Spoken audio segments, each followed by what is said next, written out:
Victor, Oui, je crois que tu as j'espère. quelque chose sur le cœur à nous dire. Oui, d'accord.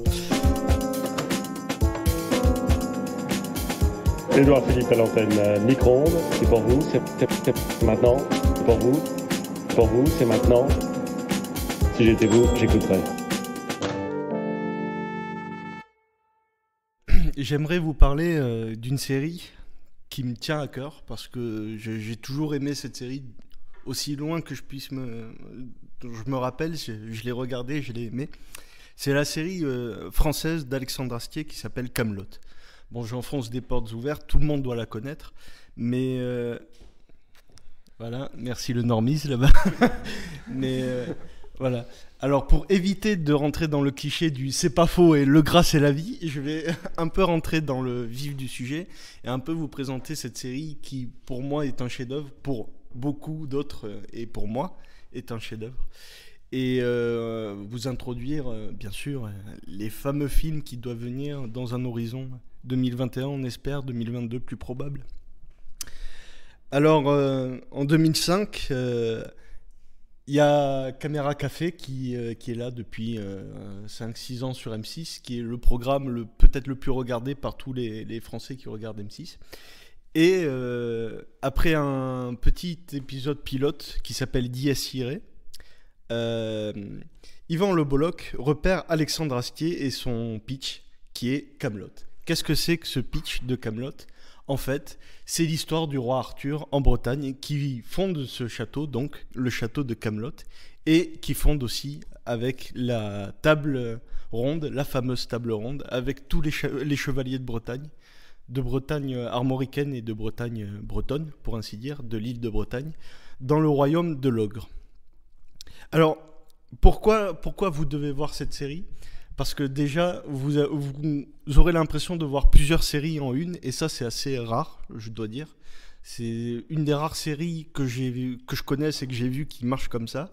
Mais les 4 premières saisons, les 4 premiers livres, pour parler comme Astier, sont ce qu'on appelle des short-coms, donc qui marchent avec des épisodes de 3 minutes à 4 minutes maximum, et qui représente, au lieu de représenter la quête du Graal dans un univers assez héroïque fantasy, assez héroïque, plus largement, qui Astier a décidé de poser la caméra à hauteur d'homme et essaie de décrire plutôt, au lieu de décrire ces chevaliers qui seraient sans peur et sans reproche, il essaie de décrire des gens qui sont plutôt comme nous, des gens pleins de défauts, paresseux, maladroits, parfois même ratés, mais qui ont quand même un objectif dans leur vie et qui se donnent cet objectif comme réussite, comme accomplissement, et tout ça pour voir les yeux d'Arthur briller un jour. Et ça, c'est pour les 4 premiers livres, et à la fin du 4e livre, on rentre dans une ère beaucoup plus dramatique, beaucoup plus sombre, et viennent les 2 livres suivants, donc le 5 et le 6, qui sont beaucoup plus sombres et qui ont un côté qui sont déjà plus longs. Les épisodes durent de 45 minutes à 1 heure, et qui retracent en fait, pour la saison 5, le cheminement d'Arthur qui va le mener, attention gros spoil, à faire une tentative de suicide. Et ouais, désolé, j'étais obligé, je peux pas en parler sinon. Et j'espère que j'ai spoilé personne ici d'ailleurs. Ah, désolé. Je te passerai le DVD pour m'excuser. L'important, c'est le chemin, pas l'arrivée. Bravo, félicitations. Et la saison 6, qui est en fait la rencontre d'Arthur avec lui-même à Rome, où il apprend en fait par un truchement d'événements aléatoires qu'il doit être le roi de Bretagne, qui doit retourner en Bretagne, tirer Excalibur de son rocher et devenir celui qu'il devait être. Et bon, je suis en train de revoir ces 2 saisons et je dois dire qu'elles sont assez prenantes parce qu'on comprend comment Arthur devient l'Arthur qu'il est, c'est-à-dire celui qui accepte l'autre dans son altérité, dans sa différence, dans ses défauts, mais aussi dans ses qualités. Et j'aimerais finir en vous citant bien sûr la fameuse citation de César qui dit au jeune Arthurus, à l'époque Arthurus, des chefs de guerre, il y en a de toutes sortes, des bons, des mauvais, des pleines cagettes, il y en a. Mais une fois, de temps en temps, il en sort un exceptionnel. Un héros, une légende. Des chefs comme ça, il y en a presque jamais. Mais tu sais ce qu'ils ont tous en commun ? Tu sais ce que c'est leur pouvoir secret ? Non. Ils ne se battent que pour la dignité des faibles. Voilà.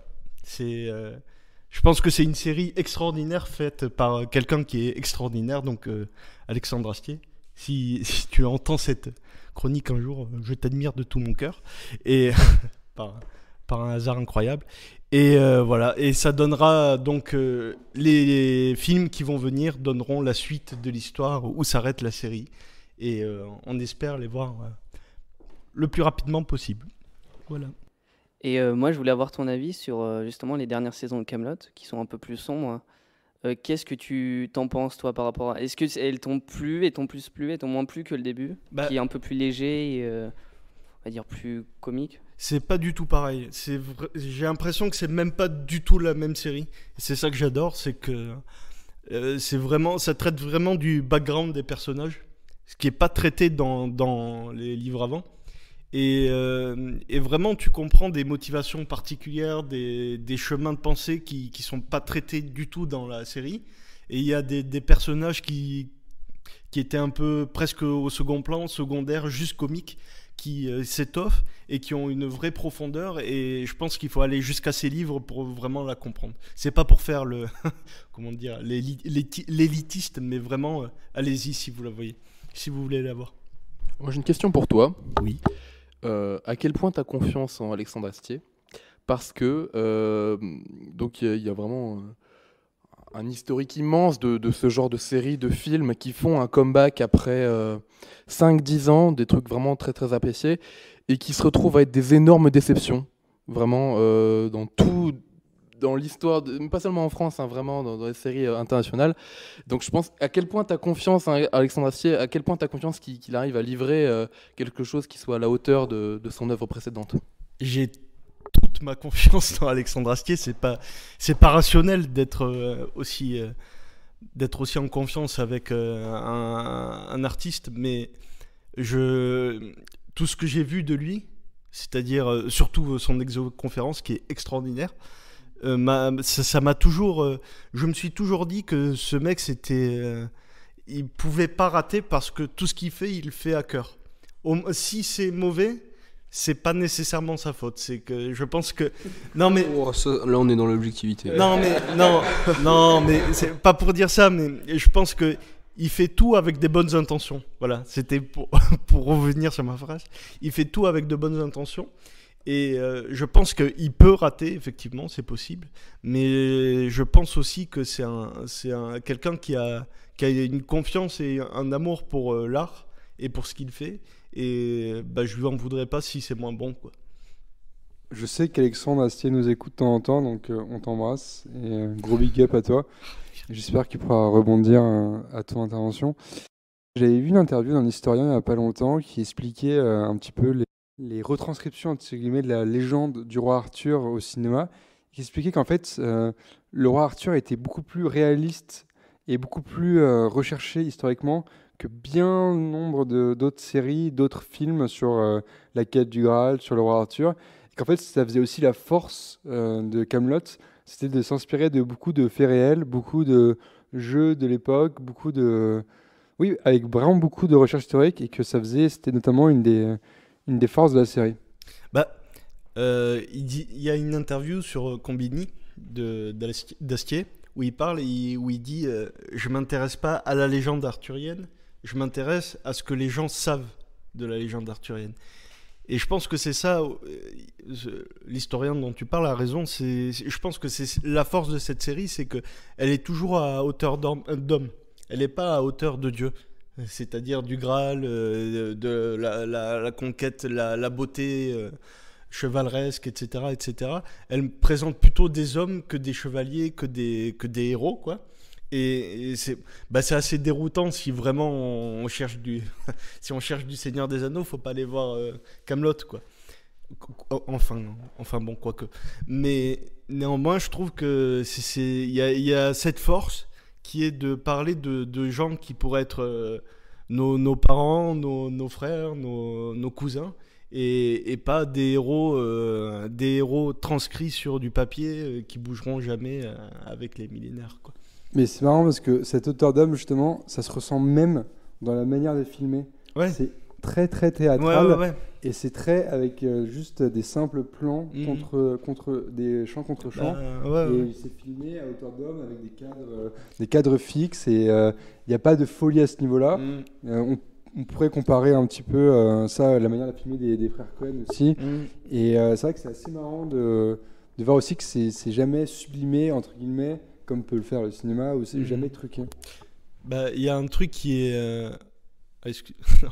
Mais il y a un truc qui j'avais remarqué, mais qui m'a été confirmé dans mes recherches sur ça, c'est que un des plans les plus récurrents dans toute cette série, c'est les plans au lit, en fait. Et entre soit non, mais pas des pas des plans.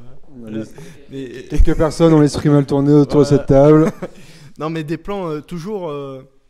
Presque, il a posé la caméra au pied du lit et c'est une scène de ménage du soir, un couple qui s'engueule. C'est pas Guenièvre et Arthur qui parlent de la grandeur d'esprit, de la grandeur du Graal, de la recherche des dieux. C'est juste Arthur qui est crevé de sa journée avec le maître d'armes et Guenièvre qui l'engueule parce qu'il est désagréable à cause de ça, quoi. Et je trouve que c'est... Enfin, ça peut être redondant, je suis d'accord, mais je trouve que c'est vraiment une force. Moi, j'aime les œuvres comme ça, et Astier a touché cette corde en moi avec ça. J'ai une question, encore une fois, par rapport au fait, on va dire au décalage temporel par rapport au dernier film, enfin surtout à la série globale de Kaamelott et le prochain film qui va sortir, parce qu'en fait, il y a... Les prochains films, parce qu'il y a un décalage, je trouve qu'il y a un décalage sociétal assez important entre la période justement où il a pu filmer et surtout écrire les anciens Kaamelott et ceux qui vont sortir, notamment au niveau de l'humour. Il y a beaucoup de choses qui ont été dites, qui ont été écrites à l'époque, un humour assez borderline qui ressemble pas mal à l'humour des OSS, qui aujourd'hui serait vraiment limite, voire vraiment pas accepté. Et t'as pas peur que dans les prochains films, justement, il y ait une perte de cet humour parce qu'un film a besoin de financement et du coup, forcément, on va moins tolérer ce genre d'humour borderline qui peut faire réagir, qui peut être mal interprété. Et vraiment de se retrouver avec un film qui soit plutôt plat et qui soit moins dans la veine, en fait, de ce qu'était Kaamelott. Bah, honnêtement, c'est pas pour défendre Astier encore une fois, mais honnêtement, je pense pas parce que le public de Kaamelott, il est paradoxalement pas polarisé. Ça touche tout le monde. Enfin, touche tout le monde. Il y a un grand panel de personnes qui aiment Kaamelott, qui aiment. Il y a qu'à voir les différents nurshis de Kaamelott, quoi. C'est vraiment des gens très différents qui publient et qui commentent. Et je pense que cette grande variété de public et cette diversité de public permet justement d'avoir au final un rendu de film qui pourrait être assez convenable pour tout le monde, quoi. Et sans taper dans le politiquement correct ou dans l'humour justement trop trash pour rien. Je pense que il peut trouver un ton qui plaira encore à tout le monde comme les séries l'ont fait. C'est marrant, Louis, parce que quand tu as fait ta remarque, ça m'a directement fait penser à H. Et H, aujourd'hui, ça serait pas possible. C'est-à-dire que toutes les vannes misogynes, de cul, homophobes et tout, elles passeraient tellement pas aujourd'hui. Après, je mets pas H et Kaamelott au même niveau du tout, et je compare pas l'incomparable. Mais c'est vrai que sur cet humour qui a évolué, sur cette manière un petit peu de voir le monde et de penser les choses, on peut faire un parallèle. Mais après, je fais confiance, moi, personnellement, à Alexandre Astier pour avoir sorti quelque chose dans un ton qui reste suffisamment grattant pour nous plaire. Et d'ailleurs, même chose pour l'OSS, que j'ai hâte de voir. Oui. Et pour faire un petit comparatif avec OSS, j'avais vu quelque part, c'était considéré comme œuvre sympa, mais avec un public très chiant. Est-ce que tu es d'accord ou pas? À 100%. Hein? À 100%. Ben, ouais, c'est-à-dire que tu peux pas parler de Kaamelott avec quelqu'un qui connaît vraiment bien Kaamelott, en écorchant les citations, tout ça, parce que tu seras forcément repris, tu seras forcément dit « Ah, tu cites que ça, machin. » C'est débile, ça permet pas aux gens de s'y intéresser plus, quoi. Et je suis assez d'accord que l'œuvre est bien, mais c'est la fanbase qui est assez toxique, quoi. Bienvenue Donc dans- je fais partie. Hein. Source. Encore une fois. Bienvenue dans le monde d'aujourd'hui, avec des fanbases et une pop culture qui se déchirent. Mais bon, ça reste quand même une... Non mais c'est vrai, enfin, genre, quand je vois les débats entre fans d'une même œuvre, je me dis, aimez-vous les uns les autres, comme a dit un certain homme. Eh bien écoute, merci beaucoup pour cette chronique incroyable sur Kaamelott. Et merci à tous de nous avoir écoutés, merci à tous les participants de ces débats passionnants. Et maintenant, raclette. Raclette. À très vite sur Micro-ondes, la radio qui vous réchauffe.